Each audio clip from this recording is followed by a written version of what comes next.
Entonces, bueno, conceptos básicos de enfermedad celíaca. Primero que todo, ¿qué es el gluten? Todos hablamos del gluten y el gluten que es como el enemigo de todos aquí en la reunión del día de hoy. Y el gluten es una proteína, esa sería como la definición básica de lo que es el gluten, ¿no? Y se encuentra principalmente en el trigo, la cebada y el centeno.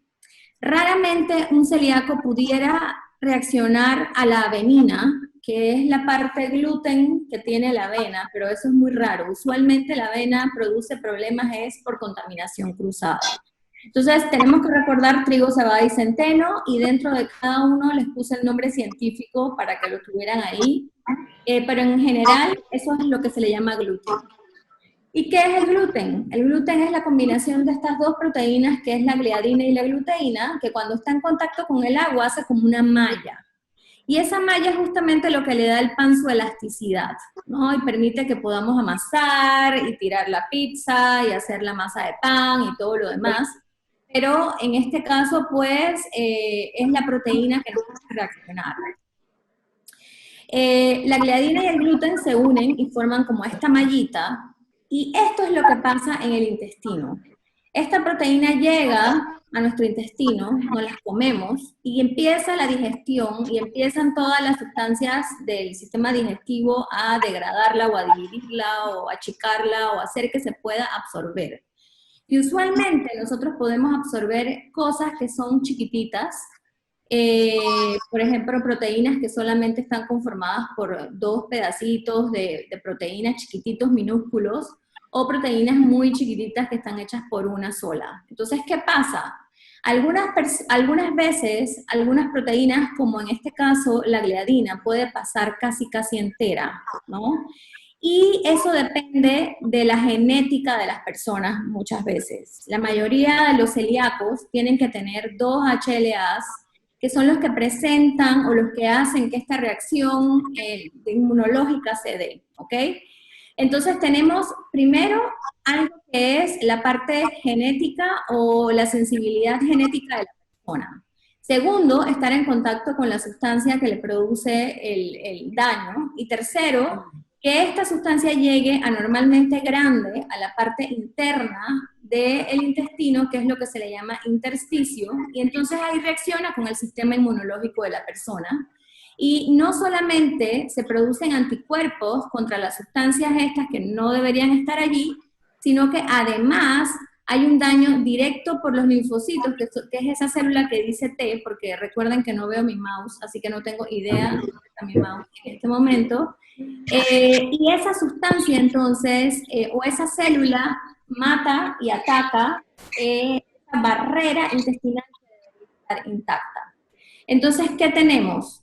Tenemos diferentes anticuerpos, aquí están, estos son los que normalmente le hacen los doctores a todo paciente en el que se sospecha que hay una enfermedad celíaca o intolerancia al gluten.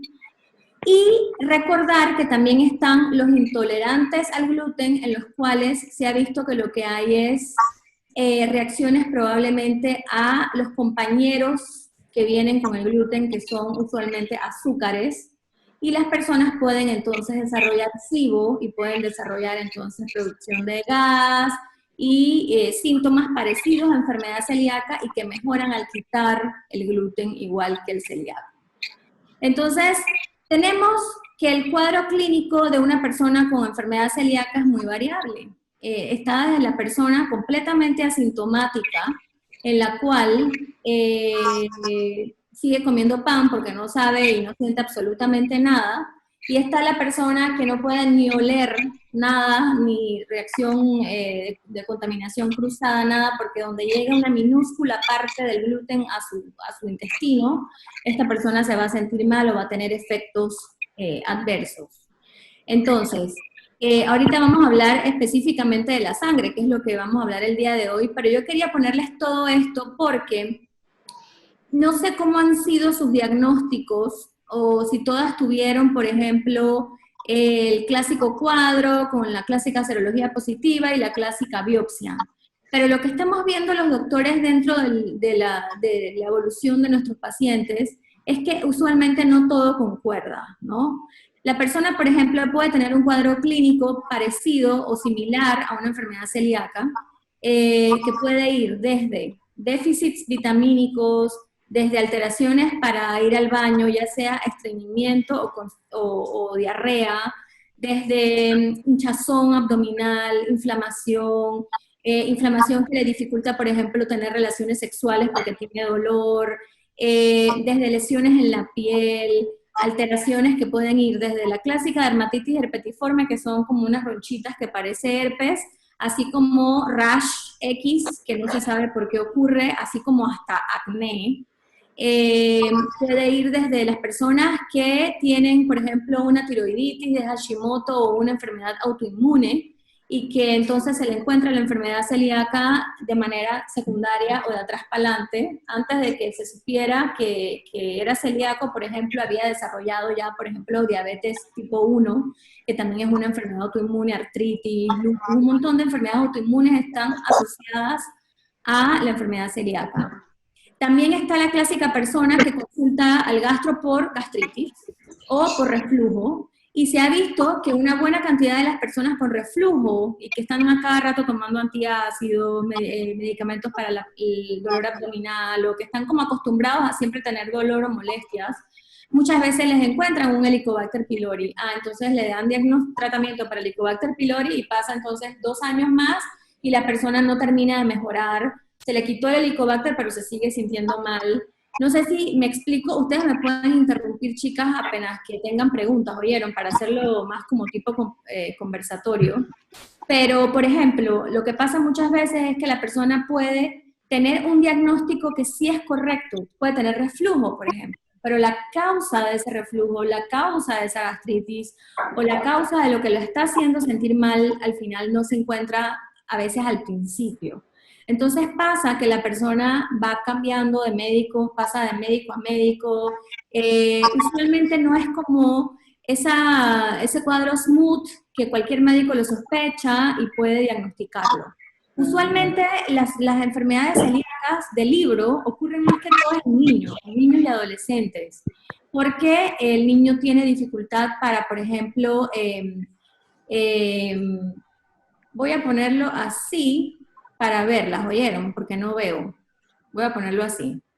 Entonces, usualmente las personas tienen, y no me veo yo tampoco, usualmente las personas tienen una historia, ¿no? Donde pasan por diferentes situaciones en su vida o siempre han tenido algo. Es la clásica enfermiza o la clásica histérica que llega al doctor y hasta le dicen que tiene que ir al psicólogo, o cosas porque su dolor abdominal probablemente eso es inventado porque ya le hicieron una endoscopía y no tenía nada, ¿no? La biopsia. Yo les quería poner esto que está aquí, que es la clásica cuando entran los gastros a ver, por ejemplo, la endoscopía. Esto es lo que ellos dicen, hasta ellos mismos dicen, tiene atrofia, enfermedad celíaca, y es como una endoscopía conclusiva. Pero de normal a celíaco, a que se vea esto, hay una gama de cosas. Incluso hay celíacos en los que la endoscopía se ve normal. Y la única manera de poder encontrar todos los diferentes, esta es la clásica clasificación, si ustedes ven sus endoscopías, ven que en la biopsia, por ejemplo, les ponen una clasificación que se llama clasificación de Marsh.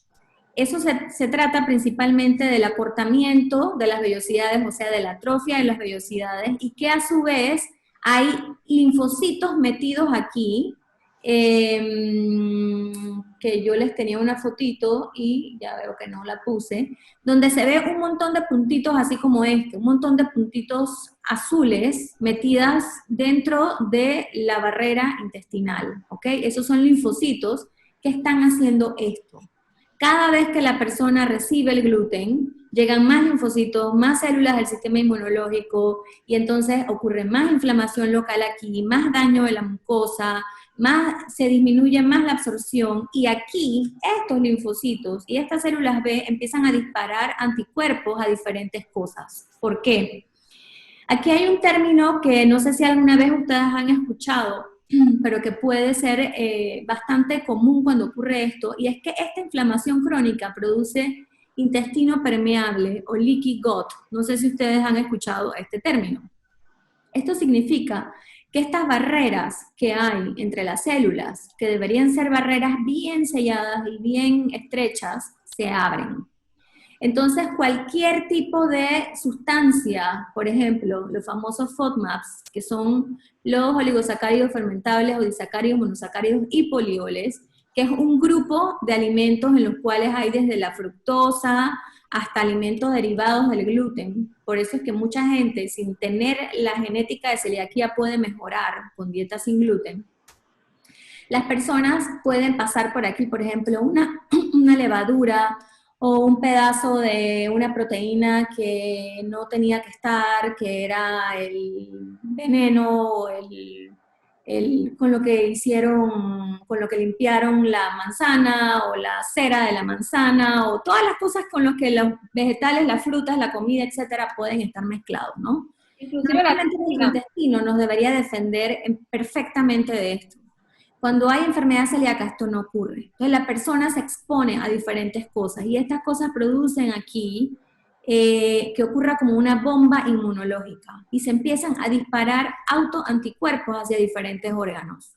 Por ejemplo, se pueden disparar autoanticuerpos hacia la articulación. Y uno de los síntomas de enfermedad celíaca, por ejemplo, es artralgia, dolores en las articulaciones. Clásica, la persona que cuando llueve siente que le duelen las rodillas, por ejemplo, ¿no? predecimos el tiempo. Pues las que predecimos el tiempo. Entonces, asimismo, eso no es normal. Ustedes no deberían, nadie debería tener esos síntomas, ¿me explico? Entonces, asimismo, aquí se producen anticuerpos que pueden ir al ovario y uno de los síntomas de enfermedad celíaca es infertilidad, por ejemplo. Y la persona no se da cuenta que es celíaca hasta que empieza a buscar hijos y se da cuenta que no puede quedar embarazada, como fue mi caso. Pati me dijo que compartiera, y en mi caso me encontraron celíaca.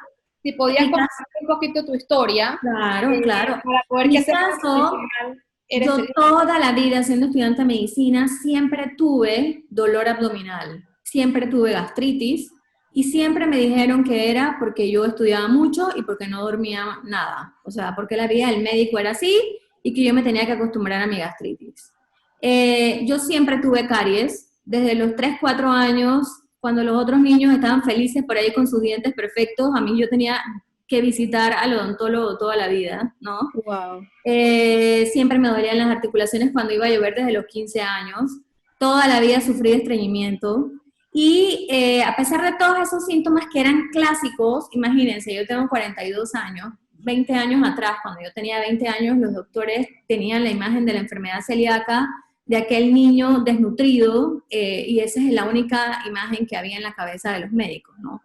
Entonces, no es cuando ya llego a buscar hijos que me empiezan a hacer exámenes y todo lo demás y que se detecta que tengo déficit de todas las vitaminas, tenía déficit de todo estaba bajo. Y tuve que dejar el gluten y al final, después de 2 años, tuve mi primer hijo y ya tengo 2 hijos. Eso fue hace como 7 años.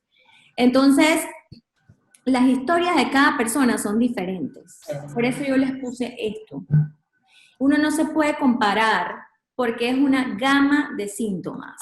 Y como uno no puede, o el sistema inmunológico es como al azar, randomly, que va a disparar, por ejemplo, un anticuerpo a la tiroides.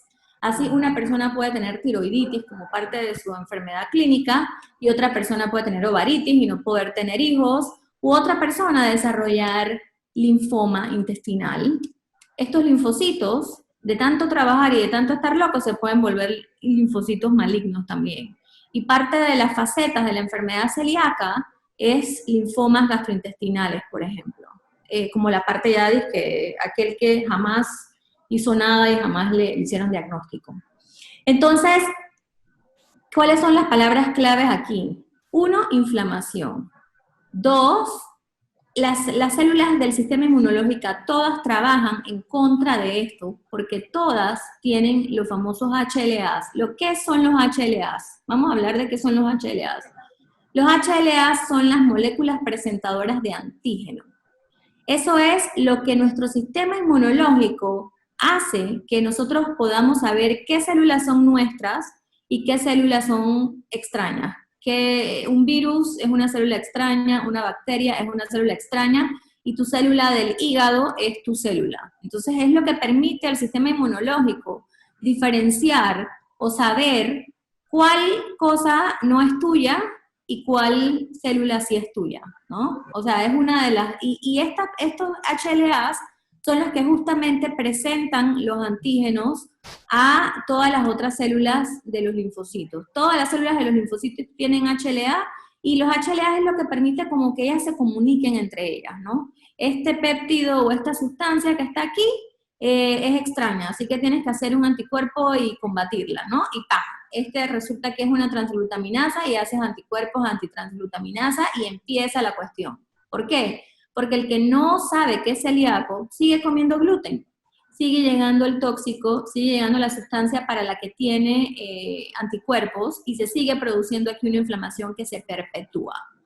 Clásicamente el celíaco tiene fatiga crónica. ¿Por qué tiene fatiga crónica? Porque siempre está inflamado. Toda la vida todo está inflamado en su cuerpo y obviamente se gasta energía, se gastan reservas, el sistema y bueno, hay otras causas que ya vamos a ver que tienen que ver con la sangre, pero tiene que ver también con el grado de inflamación crónica que tienen las personas. Entonces, esto de los FODMAPs es importante porque hay muchas personas que el diagnóstico de celiaquía no es completo. Hay personas, por ejemplo, que las biopsias le salen completamente normales. Y hay personas que la genética no tiene los HLA de celiaquía, pero a esas personas les cae mal el gluten, o tienen lo que se conoce como intolerancia al gluten no celíaca, que es una buena cantidad de personas. Y estas personas se sabe hoy en día que pudiera estar relacionado con que la mayoría de los FODMAPs son disacáridos o oligosacáridos. ¿Y qué es el gluten? Tiene una parte sacárida también. ¿Me explico? O sea que al final es una proteína que tiene también una parte de carbohidrato. Entonces, por eso es que muchas personas mejoran sus síntomas al quitar el gluten sin necesidad de ser celíacos. También esto es otra cosa que yo menciono aquí. Hay personas que la contaminación cruzada los afecta. Hay personas que incluso siendo celíacos la contaminación cruzada no los afecta tanto o visiblemente no los afecta. Y hay personas que pueden tener los HLA de celiaquía, por ejemplo, y tener serología negativa o una biopsia normal y estar dentro de algo aquí, que no se sabe si tiran más hacia intolerante o si de verdad es celíaco. Al decir de verdad es celíaco no estoy disminuyendo la celiaquía del intolerante o la intolerancia al gluten, no estoy haciendo escala, ni mucho menos, sino tratando de explicar la celiaquía como el clásico, como ese paciente que está completamente desnutrido, que no absorbe, que está como en un extremo, ¿no? Y en esa gabela de síntomas hay un montón de diferentes pacientes, ¿no? Cada persona tiene síntomas diferentes. Incluso hay gente que las biopsias de duodeno le salen negativas y que haciéndole tinciones especiales a esa biopsia de duodeno se logran ver los linfocitos intraepiteliales, o sea, los puntitos estos azules aquí. Disculpa, Natalie, ¿qué son las tinciones especiales? Cuando un patólogo ve tu biopsia, tiene que teñirlo. Hay unas tinciones que el patólogo tiene que hacer. Y hay unas tinciones que específicamente tiñen los linfocitos, que es el anti-CD7. Se hace una tinción especial para teñir linfocitos. Y hay un porcentaje que llega a 10% de las biopsias normales, que fueron reportadas como duodeno normal y no es compatible con enfermedad celíaca, que cuando le hacen esas tinciones puede salir o se magnifica o se encuentran esos linfocitos que deberían haberse visto, pero que eran tan chiquitos o tan escasos que no se veían. ¿Ves? Incluso hay personas que el duodeno se ve bien y se ve esto, que es la atrofia, es en el yeyuno, o en partes más como quien dice lejanas del intestino, o más abajo, por decirles algo, ¿no? Hay personas que pueden tener, por ejemplo, como les dije, las vellosidades normales y incluso tener la serología volando, los anticuerpos súper positivos, y cuando van a ver la biopsia está completamente normal. Y ahí lo contrario. Hay personas que esto está completamente atrófico en la biopsia y cuando ven la serología no tienen anticuerpos. Incluso hay 5% de los celíacos que tienen atrofia en las vellosidades y que tienen la genética que no levantan los anticuerpos clásicos. Y se piensan que probablemente tienen otros anticuerpos diferentes. Lo que les quiero decir es que hay algunos médicos, por ejemplo, que tú le dices que tienes bloating y que te encontraron déficit de algo y que te sientes mal o lo que sea, y te hacen unas antitransglutaminasas, y entonces te dicen, no, tú no tienes nada, tú no tienes enfermedad celíaca. Lo que les quiero decir es que el diagnóstico no siempre es tan fácil. En la mayoría de las ocasiones es fácil. Tú encuentras la serología, encuentras la biopsia, o sea, haces el diagnóstico. Pero hay un montón de gente que tiene síntomas de enfermedad celíaca y que no va a tener clásicamente todos los ítems, ¿no? Entonces es importante seguir insistiendo. Entonces, para entrar en materia, ¿qué pasa entonces cuando la persona tiene atrofia en las vellosidades? Las vellosidades no pueden hacer su función, una de sus funciones. Una de las funciones más importantes es ser barrera. Ya vimos que no hace su función de ser barrera porque ocurre ruptura de las uniones y se produce intestino permeable. Pero a su vez, el intestino, mientras más tiene esta forma, aumenta la capacidad de estar en contacto con los nutrientes y poder absorberlos, ¿no? Entonces, pierde esa capacidad y parte de los síntomas de la enfermedad celíaca están o son secundarios a deficiencias vitamínicas o deficiencias de nutrientes que hay y que la persona entonces se manifiesta la enfermedad o se dan cuenta de la enfermedad es por otras cosas, ¿no? No porque tenga dolor de barriga. Hay gente que no les duele el abdomen, hay gente que no tiene distensión abdominal, ¿no? La mayoría de las personas tienen síntomas gastrointestinales, pero hay personas que no. Entonces, por ejemplo, consulta frecuente en hematología. Tengo moretones, doctora. Entonces te lo mandan las personas para descartar que tenga algún problema de la sangre o que tenga problemas de la coagulación. Usualmente las personas cuando tienen problemas de la coagulación, esto ocurre desde chicos, desde niños. Usualmente las personas toda la vida sangran, usualmente las personas, sus reglas desde que se desarrollaron y toda la vida son abundantes y tienen historia familiar de personas con problemas de sangrado también. Mi abuela la operaron y casi se desangra, mi papá también mi papá cada vez que se corta se va a desangrar, y usualmente las personas que llegan con esta consulta de moretones, pasa que es algo nuevo, o es algo que ella no tenía o que no estaba acostumbrada a tenerlo, ¿ok?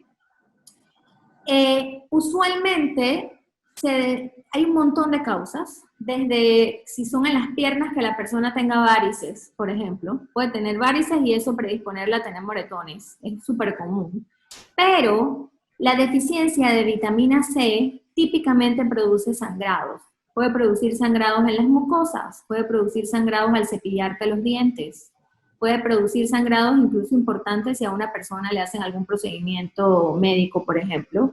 Y la clásica es que empiezan a moretearse o a tener moretones frecuentes. ¿Okay? Esos son de los síntomas de escorbuto. Otro de los síntomas de escorbuto o de deficiencia de vitamina C es la famosa hiperkeratosis folicular o capilar pilosa. Esto ocurre principalmente en la zona de los brazos. Y la persona clásicamente tiene como si esta piel alrededor de los brazos estuviera como rugosa, ¿no? Y va al dermatólogo y le dicen que tiene keratosis pilosa y le mandan cremas, ¿no?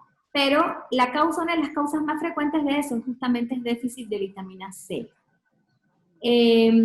Hay gente que es propensa a esto supuestamente sin déficits vitamínicos porque su piel es así, pero lo menos que uno puede hacer cuando ve este tema es preguntarle a la persona cómo son sus síntomas o si tiene algún síntoma gastrointestinal o si tiene algo que la queja, ¿no?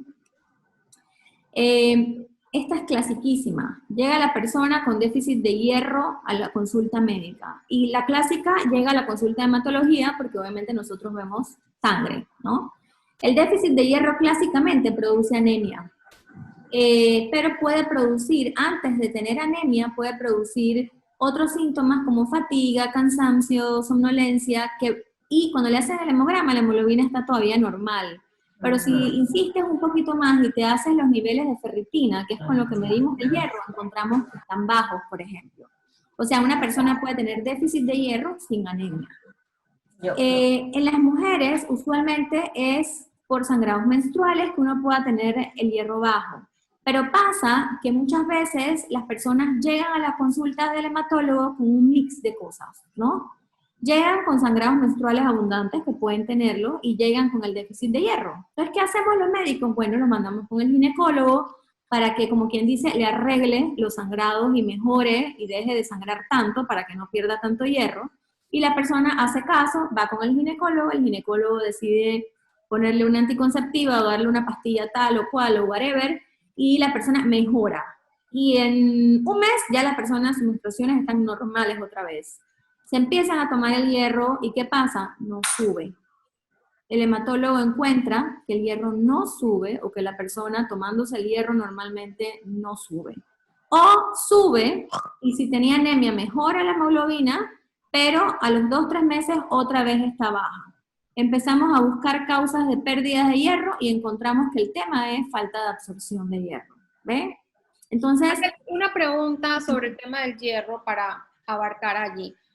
Nosotros podemos medir el tema del hierro a través de la hemoglobina, lo medimos a través de la ferritina, que mide la cantidad de déficit de hierro que podemos tener, pero también se mide la velocidad en que viaja el hierro, en que llega a sus lugares donde se debe depositar. La capacidad de fijación total de hierro. Eso se llama capacidad de fijación total de hierro. También se puede medir el hierro sérico. Pero ¿qué pasa? Tanto la capacidad total de fijación de hierro como el hierro sérico dependen de otras cosas. Por ejemplo, si una persona tiene diabetes o sufre de la presión, se afectan esos dos parámetros.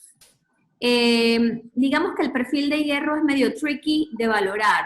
Entonces, no debe ser algo que uno se haga para uno mismo y uno tratar de valorarlo uno solo, porque incluso internistas o personas que tienen mucho conocimiento, que estudian muchísimo, a veces se ven enredados con el tema del perfil de hierro.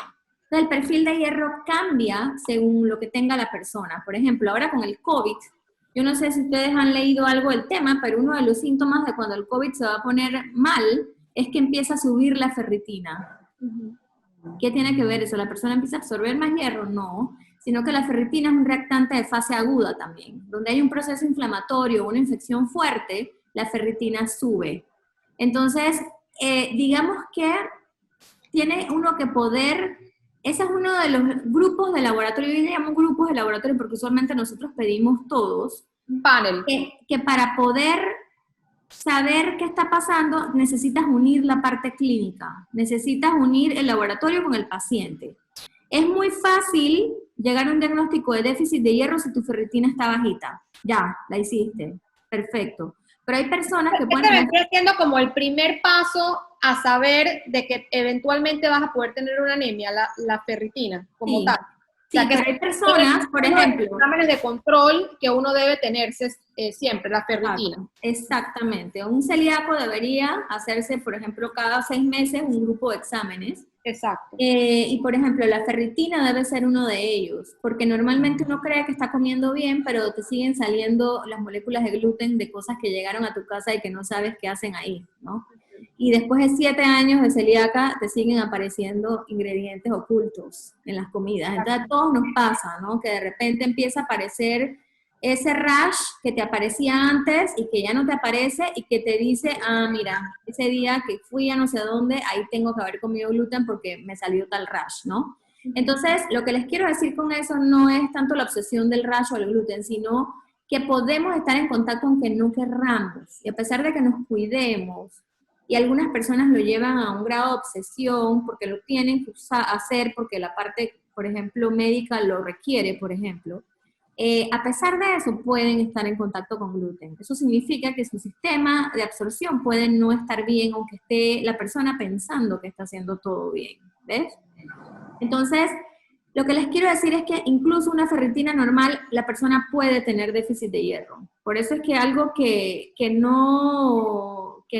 sigue la fatiga, sigue la cuestión, es mejor ir o acudir al médico para que te evalúe y te vea si realmente hay cosas que se están pasando, ¿no? La clásica caída del pelo, uñas y cabello quebradizo. ¿Por qué? Porque para formar la piel y para formar los tegumentos, que es lo que nosotros los médicos le llamamos a las partes de la piel, del sistema tegumentario, cabello, uñas, etcétera, se necesita vitaminas. Necesitas hierro y necesitas vitamina B12, por ejemplo. Entonces, la persona empieza a notarse, por ejemplo, que la lengua cuando come se le pela fácilmente, empiezan, por ejemplo, a tener como llaguitas en la boca. Esto puede ser por déficit de hierro, puede ser déficit por otras vitaminas, también incluso por déficit de vitamina C. La persona empieza a notar que sus uñas tienen formas, o esto ya es un extremo, esto se llama coiloniquia, y es una de las cosas que uno ve en déficit de hierro severo y por mucho tiempo. Pero, por ejemplo, algunas personas tienen una línea nada más, ¿no? O una alteración leve, o se le astillan las uñas en la punta, y no hay manera que la persona pueda tener... Ese quebradizo como en vertical, también Sí, veo cualquier tipo de alteración en las uñas puede ser por déficit vitamínicos. La persona, la clásica, ¿no? Te ven pálida. Cuando tienes anemia, obviamente vas a estar pálida y se puede ver tanto en la piel, así como se puede ver debajo de los ojos, lo que le llamamos nosotros conjuntiva, así como se puede ver debajo de la lengua, que es la mucosa de la boca donde también ves el color, ¿no? Entonces, dependiendo del color de la piel de la persona, uno puede buscar otros lugares o tú mismo te puedes autoexaminar y ver qué tan pálido te ves, ¿no?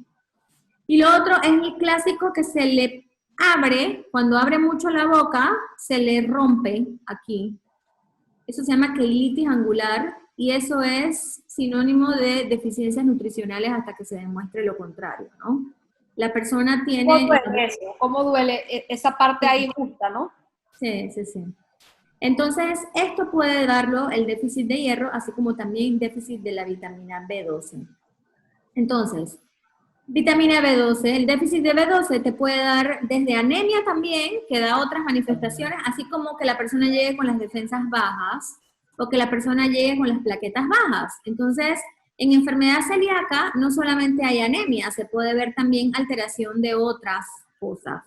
Incluso pueden llegar personas con las plaquetas bajas por una enfermedad que se llama PTI, que es secundaria a anticuerpos, y acuérdense que cualquier inmunológica o cualquier enfermedad autoinmune se puede relacionar con la enfermedad celíaca, o sea que también está dentro de los diferenciales.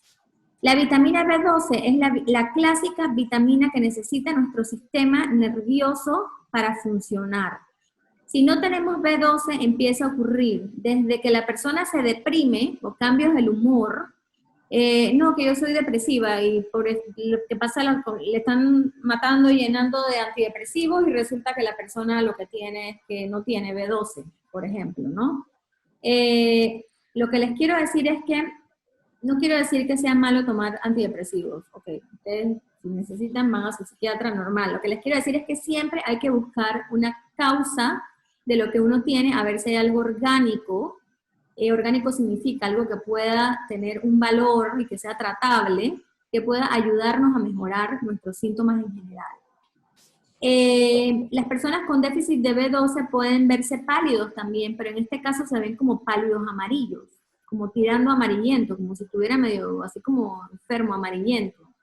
Y la clásica es que empiezan a sentir hormigueos o adormecimiento en las puntitas de los dedos, que pueden ser de las manos o dedos de los pies, incluso adormecimiento en calcetín, se le llama desde el punto de vista médico, a la pérdida de sensibilidad que ocurre principalmente en las partes más distales. Más distales es las manos y los pies.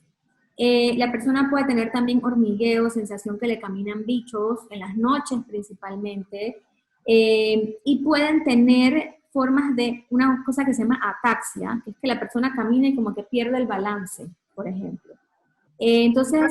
Cuando uno tiene movimientos involuntarios, que hace como así, o que te vas quedando dormido, la cabeza se te mueve, y hasta te despierta, o sea, te estás quedando dormida, pero el movimiento te despierta, como que no tienes ese control, y en un momento dado, pues se te pueden hasta caer las cosas de las manos, las llaves, la cartera, los vasos, o sea, ese tipo de cosas. Sí, la neuropatía usualmente Empieza sensorial. Sensorial significa que es solo de síntomas de adormecimiento, de sensación de que no sientes bien los dedos, y se puede volver motora, o sea, puedes tener dificultad para apretar o para hacer funcionamiento normal, por ejemplo, ¿no? La vitamina B12 también, como les decía, es extremadamente importante para la piel, las mucosas, y los nervios de toda clase, desde el cerebro hasta los nervios que van a las manos y los pies. Entonces, es una de las vitaminas más importantes que medimos en un celíaco, que por cierto puede tener bajo cualquier vitamina del complejo B, o sea, no solamente la B12. Una persona con enfermedad celíaca puede verse de las difíciles para absorber cualquiera, entonces siempre debes tener como unas multivitaminas probablemente, o sea, debes tener como tu suplemento que sea tu suplemento de rutina, y a medida que la persona mejora su adherencia a la dieta, por ejemplo, a medida que sabe comer mejor, que deja el gluten y cosas así, y va sanando esa capa intestinal, va mejorando la absorción de vitaminas, ¿ok? Entonces, no significa que al ser celíaco toda tu vida vas a tener que tomar vitaminas, ¿no? Pero usualmente sí requieres un poco más, porque usualmente, a pesar de que intentes hacer las cosas bien, vas a estar expuesto al gluten. La vitamina D es la clásica. Se supone que la vitamina D debería ser producida en la piel por el sol. Entonces, lo que nos decían nuestros abuelos de que toma sol y ya esa vitamina D sube, es en parte cierto. Pero lo que nosotros estamos observando es que una buena cantidad de las personas tienen déficit de vitamina D, y no hay una causa porque va a la playa, porque toma sol o por lo que sea. Entonces, hay probablemente algo que tenga que ver con la absorción y tal vez también con alteración para activar la vitamina D, que normalmente ocurre en el hígado y en los riñones, y se ha asociado de manera importante a la enfermedad celíaca o a cualquier alteración para absorber. Recuerden que la enfermedad celíaca no es la única enfermedad que tiene que ver con dificultad para absorción. También hay otras causas, hay causas de bacterias, incluso la yardia, que es un parásito que es bastante común en Panamá, también puede dar problemas para absorción. O sea que no todo es celiaquía, ¿eh? O sea, tampoco vamos a estar sesgados de que todo el mundo tiene enfermedad celíaca, pero las personas, ya sea enfermedad celíaca u otros problemas para absorber, pueden tener problemas con la vitamina D. Y puede dar osteoporosis. Osteomalacia es alteración en la formación de los músculos cuando la deficiencia se da en etapas muy jóvenes, cuando es un niño el que tiene la deficiencia de manera importante. Y hay personas que se puede presentar como un síndrome de fatiga crónica también.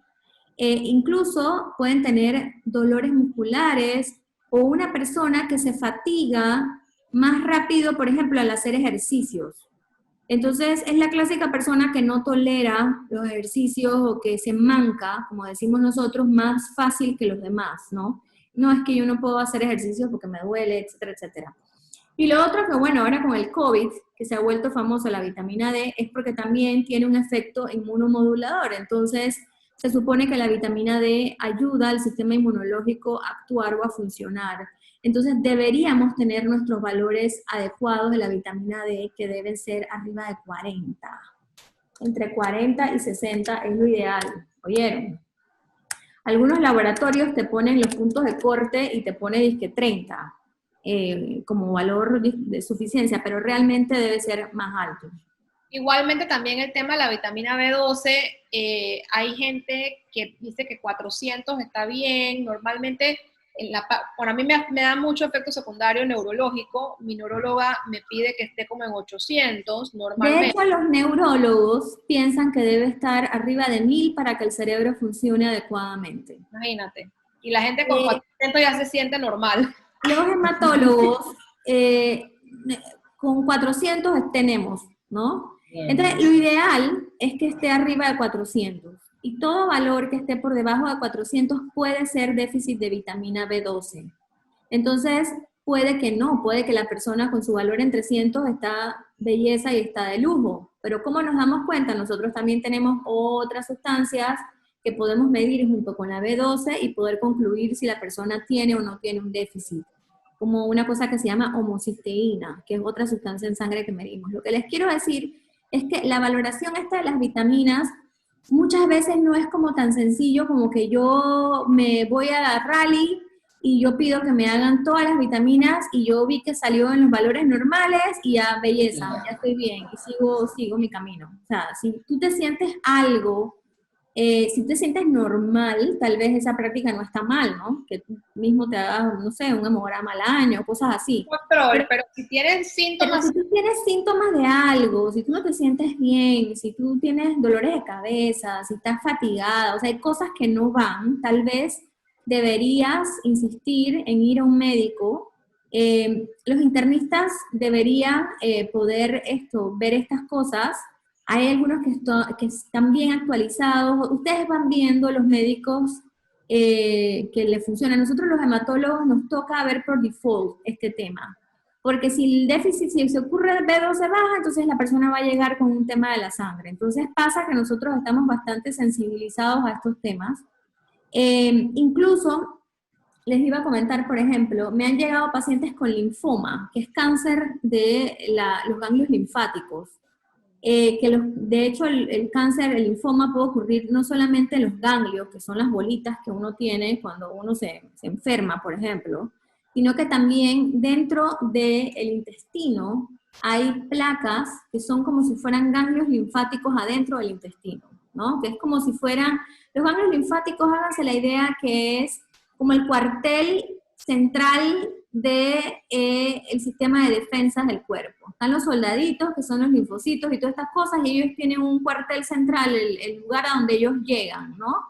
Ahí ellos descansan, algunos se quedan a dormir, otros siguen su camino, etcétera, etcétera. Entonces, en esas áreas, que son los folículos linfoides, que pueden estar principalmente en los ganglios o en el intestino o en cualquier parte. Incluso yo una vez tuve un joven con un Hodgkin en una glándula lacrimal, imagínense. Wow. Entonces, tú puedes tener en cualquier órgano donde hay linfoma, acuérdense que la sangre es móvil, la sangre se mueve por todas partes, entonces puede ocurrir en cualquier parte, pero específicamente en la enfermedad celíaca, esta inflamación y este daño crónico puede originar cambios neoplásicos o producir que alguna de estas células se conviertan en células malignas. Y me han llegado pacientes con linfoma intestinal que termino haciendo el diagnóstico de celiaquía ya en etapas que no debió haber llegado, por ejemplo. Oiga, señor, ¿y usted cómo come? No, que yo siempre, a mí siempre me dan gases y siempre me duele el estómago, no sé qué. O sea, siempre hay un tema que va ahí de la mano con estos diagnósticos finales. Otros que les puse aquí, es muy común que al hematólogo nos lleguen mujeres que tienen problemas de infertilidad o abortos a repetición. Es muy común porque los hematólogos también vemos otras cosas de la sangre que tienen que ver con abortos e infertilidad que se llama trombofilia. Yo no sé si alguno de los miembros hoy ha tenido algún tema con pérdidas recurrentes de embarazos o dificultades para embarazarse, etcétera. Y usualmente los mandan al hematólogo y hay como 20 tipos de exámenes diferentes que nosotros hacemos y a lo mejor le sale un hito que a lo mejor no tenía nada que ver, pero la persona prefiere o le mandan a tomar o ponerse Clexane durante el embarazo. Y puede haber mujeres que a pesar de esto, entonces, sigue el tema o sigue ocurriendo las pérdidas, porque no era por ahí por donde estaba el asunto. Entonces, pasa muchísimas veces que me llegan pacientes a la consulta con problemas que fueron referidas por otras causas que terminan entonces haciéndose el diagnóstico de enfermedad celíaca por la infertilidad, por ejemplo, ¿no? Hay un dicho que dice que el mejor médico es el que ha sido paciente. O sea, se supone que cuando ya uno ha estado sensibilizado a una situación o has vivido algo, lo detectas como más rápido, porque obviamente lo tienes más, claro, como quien dice ahí, pues. Entonces, esto me llega con muchísima frecuencia y últimamente estoy haciéndole a todas las mujeres que me llegan buscando trombofilia, pruebas de celiaquía también. le digo, es que mira, tú discúlpame, yo te voy a hacer estos exámenes y bueno, ya que te vas a hacer todos, hazte estos también, ¿no? Claro. Y muchas veces, y no todo, como les digo, no todo el mundo tiene enfermedad celíaca, pero pasa que muchísimas personas cuando dejan el gluten por las razones que sea, se sienten mejor, ¿no? Esto tiene a los científicos en el mundo peleando, porque obviamente no todo el mundo es susceptible a que el pan o el trigo les produzca algo, ¿no? Y hay hipótesis que hablan del trigo transgénico hoy en día, que el trigo no es igual a la proteína que había hace 50 años. Hay algunos que dicen que es la combinación de la proteína con algunos pesticidas.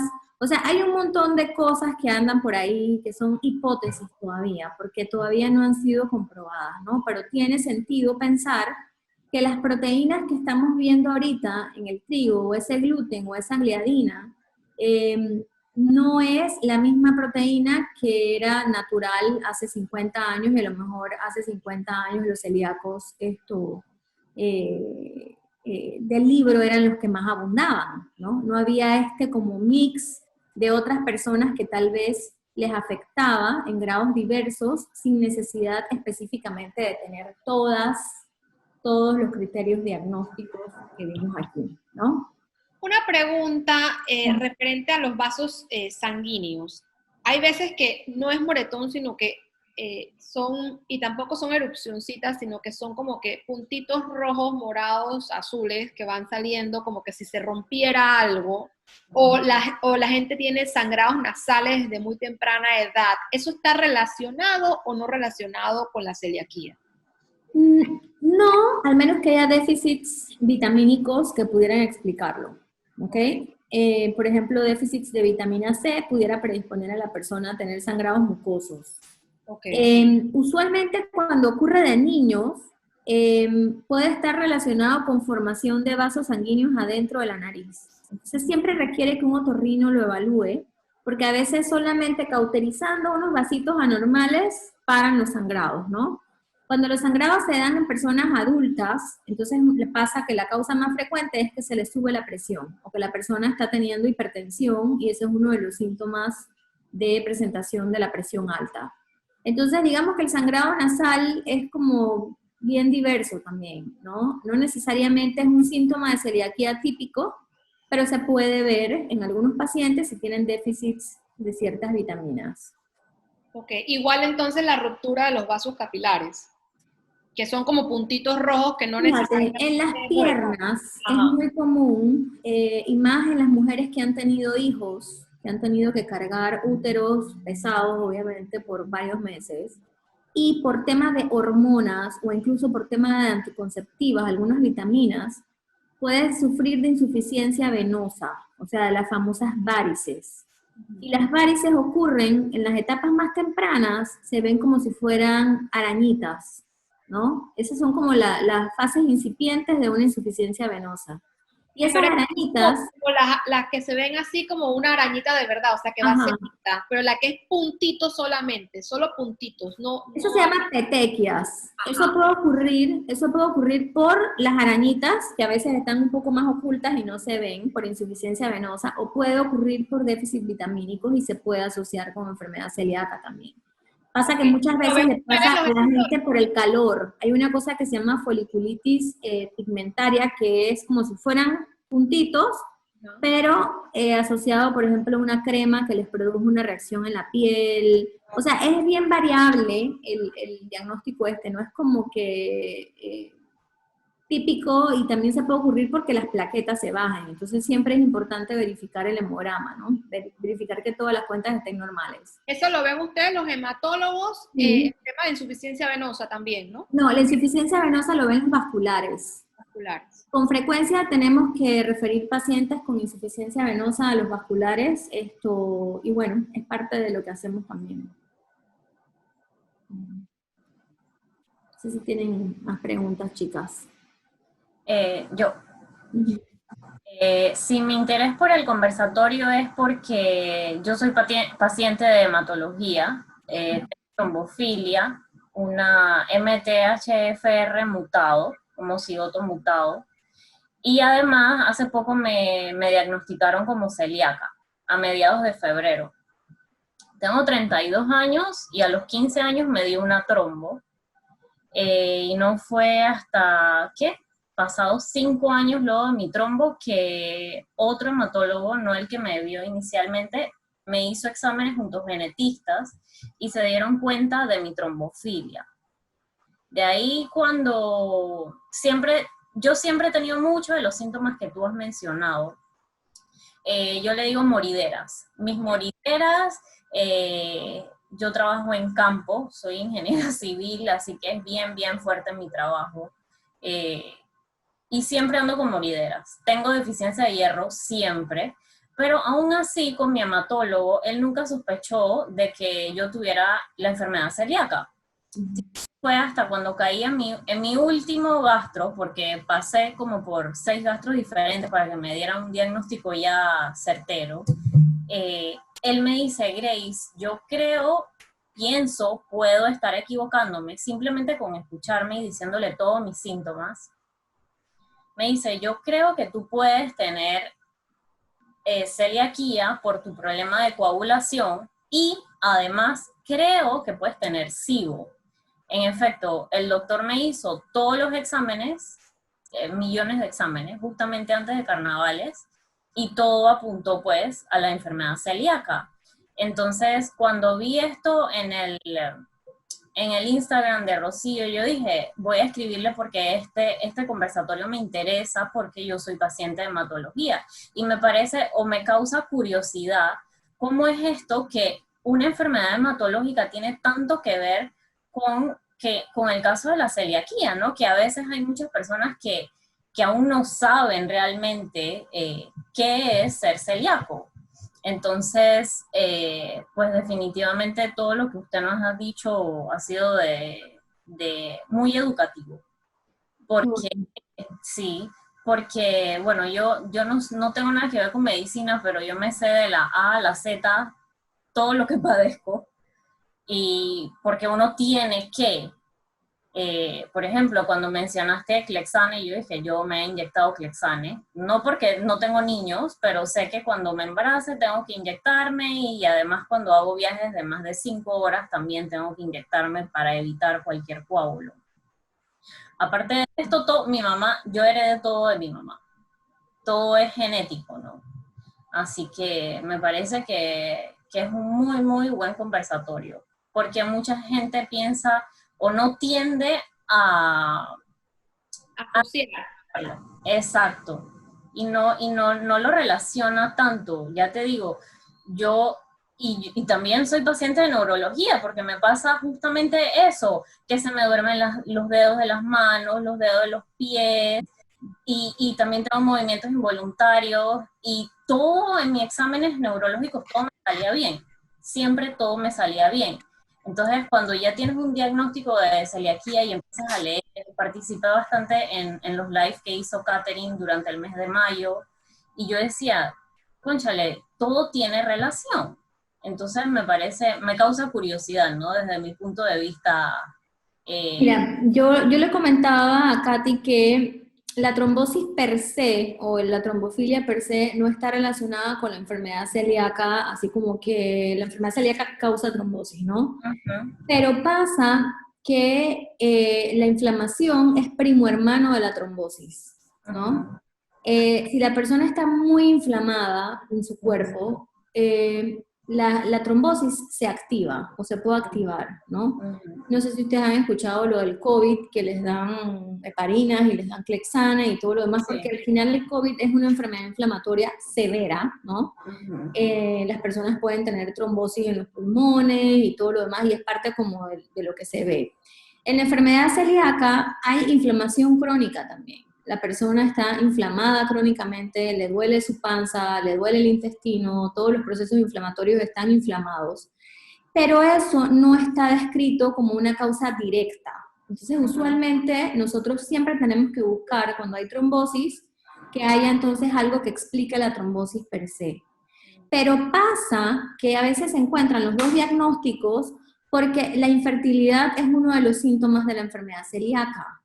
Entonces, la infertilidad también es uno de los síntomas de una trombofilia. La trombosis. Y hay personas que pueden encontrársela las dos cosas perfectamente, que tienen algún factor de trombofilia que las afecta o que tiene riesgo, y a su vez también tiene enfermedad celíaca. Entonces pasa que esa dupleta se da con frecuencia y que da la impresión de que el celíaco tiene más trombofilia, pero realmente es coincidencia, porque a pesar de lo que les digo de la inflamación y la trombosis, no hay descripciones o estudios que claramente señalen como la enfermedad celíaca como un factor de riesgo de trombosis. Entonces, yo como hematóloga no les puedo decir esto, ¿no? No les puedo decir, sí, que la celiaquía da trombosis, no. O sea, usualmente nosotros tendríamos que buscar otras causas, ¿no? Tendríamos que terminar de hacer el abordaje y así como tú, que te encontraron otras causas, buscar por qué entonces se está dando la trombosis en exceso o por qué está ocurriendo, ¿no?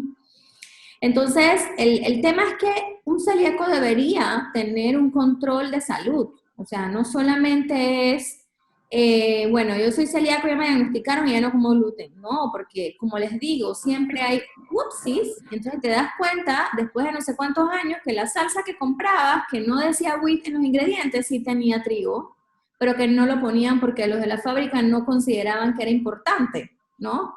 Entonces te vas a dar cuenta de cosas que vas encontrando. El jaboncito de avena que llegó a tu casa y que resulta que tal vez era avena cross-contaminada y te empieza a salir manchas por todas partes. O sea, la persona va a estar expuesta porque tú vives en un mundo en el que tú te tienes que adaptar a los demás y no los demás a ti.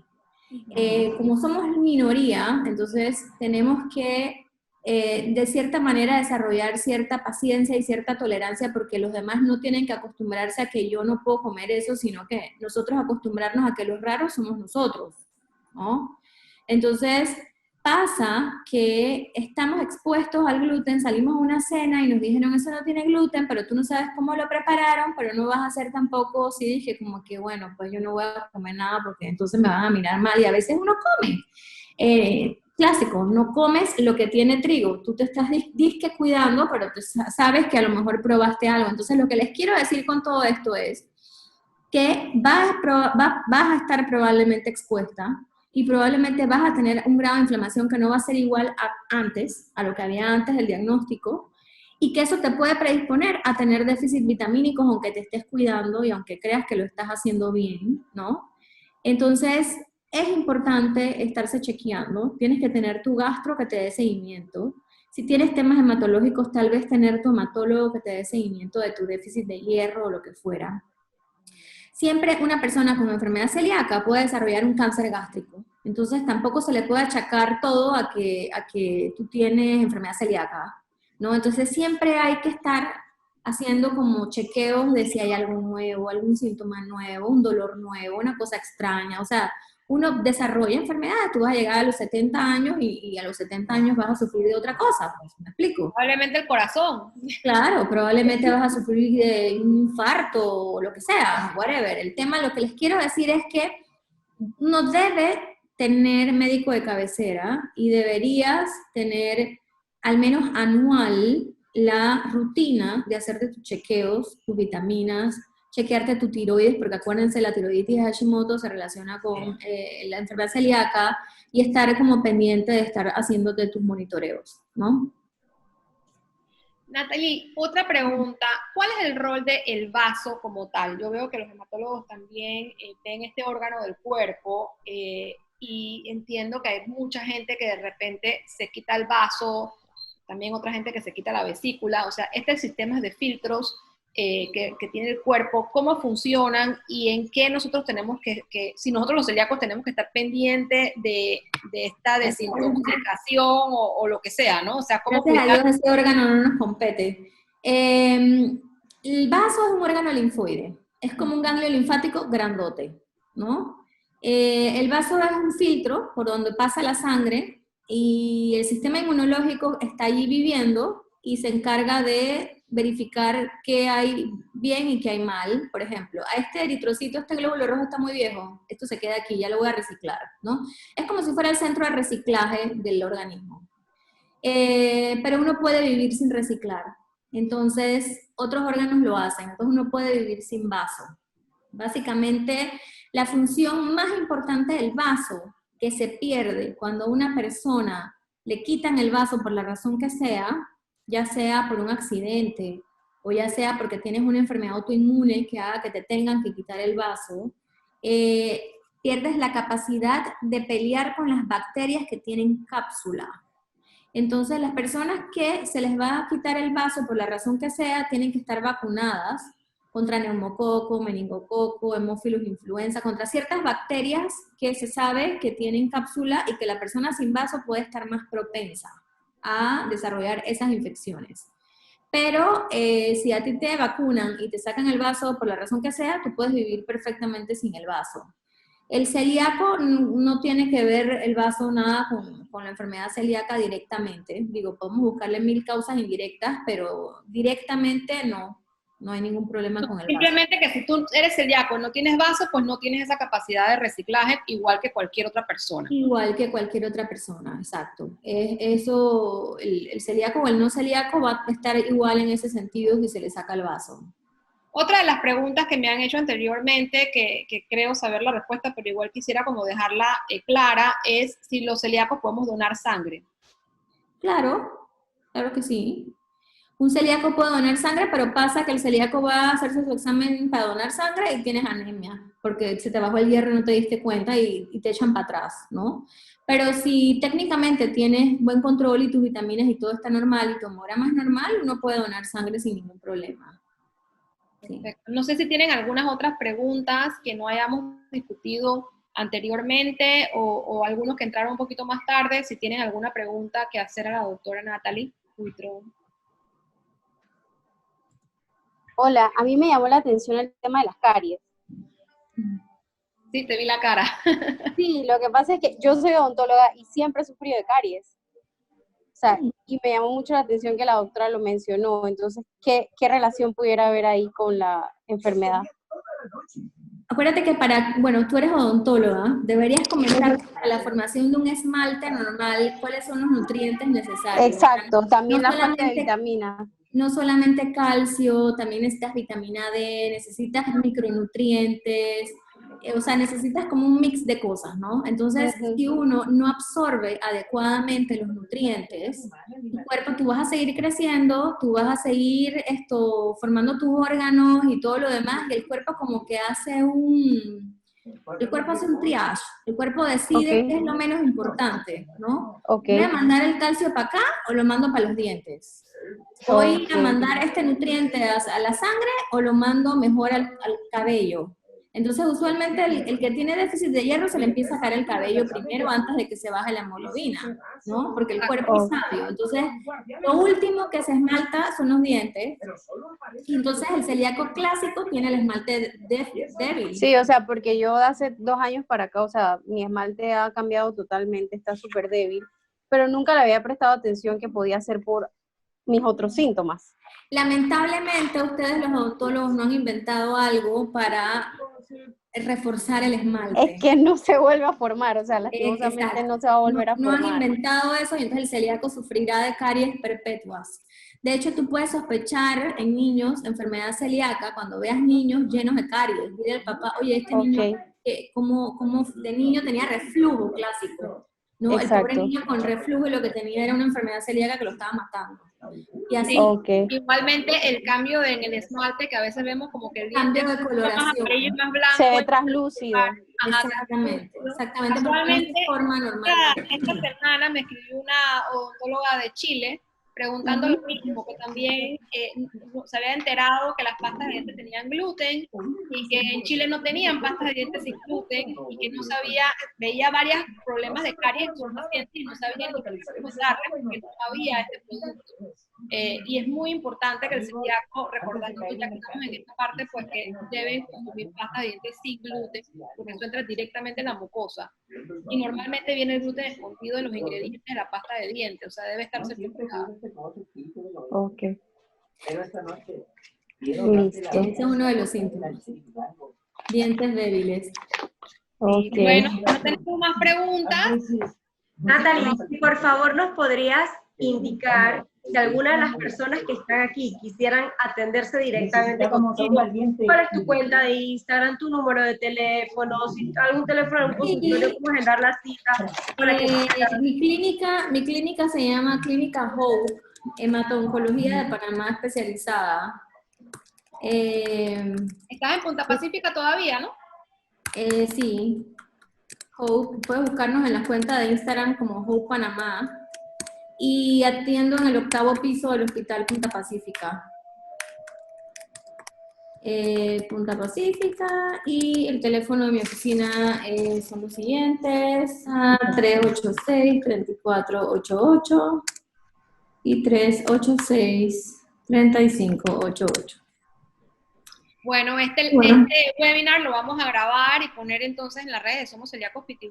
Recuerden pues que este ciclo de actividades, webinars y live estamos teniéndolos todas las semanas con invitados diferentes, doctores en su mayoría que han sido, que están identificados con alguna rama de los síntomas de la celiaquía para hacer aclaraciones, y también pues con algún tipo de proveedor que nos ayude en nuestra vida como celíacos, así que estén tuned. Vamos a tener también una entrevista próximamente desde Botánica la próxima semana, que no es médica, pero bueno, que a todos los que somos celíacos pues nos gustaría saber un poquito más de los productos sin gluten que ellos venden y qué tal su contaminación y su manejo de gluten dentro de Botánica. Así es que, sin más, nos despedimos de ustedes y que tengan buenas noches. Muchas gracias. Buenas noches. muchas gracias por acompañarnos. Gracias por la invitación. Gracias a todas y todos, de hombres también.